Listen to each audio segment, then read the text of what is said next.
Nggak beli ah. Ya, coba perbaikan gizi. Dia kan makannya talua ke talua.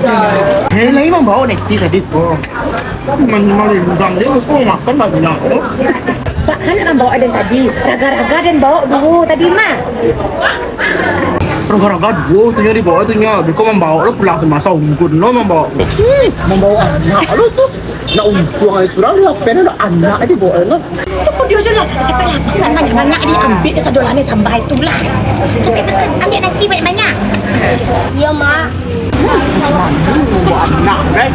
Mana apa kebakku neti kan neti bawa. Jangan anak pisang tuh dia membawa. Mepo aja kopi, ada suka darah cek dulu ah. Banyak akan didamping, soalnya cuma didamping sedolannya ke dalam deh. Allah maneti ha. Uni tuan rumah. Tolong ambilan gado-gado tu saya piring di. Beko kalau masuk dalam piring kau bubong kan, lo piring apa beko? Malu dia membuat itu. Ada bisa kayak bawa cerita. Ini ya ada lah. Anak lah. Kuat dia je lah.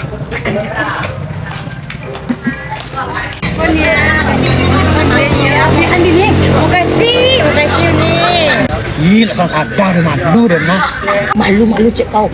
Bubong lo piring kau pada den lai. Dia lah. Yang dia ada bawa anak. Dia neti. Dan tu orang tinggal. Dia tipunya. Anak neti tadi nanya. Nak bujang neti tadi mah. Nganak den kau tanyuan. Dah disuruh duduk di sudut tu, abang nampaknya suruh ada orang. Allah tu mah, cah bercakap. Sumpah aja lalai. Hati. Dengar kita mama dedeh tak. Makan lah. Bismillahirrahmanirrahim. Bismillah lah setengah neti makan baru bismillah neti tapi baru. Ya, yang penting kan ada bismillah. Ya dulu dia penting bakal di bidang itu. Tak ada yang tak biar dari neti minta neti. Minta aja kau tadi kau galaan den. Memel aku ah. Makasih ya neti. Nanda itu ya tadi tu mabel calian jadi bidang neti. Tak baca dia den tadi mah. Cari kau kalau piring dia nampak tadi.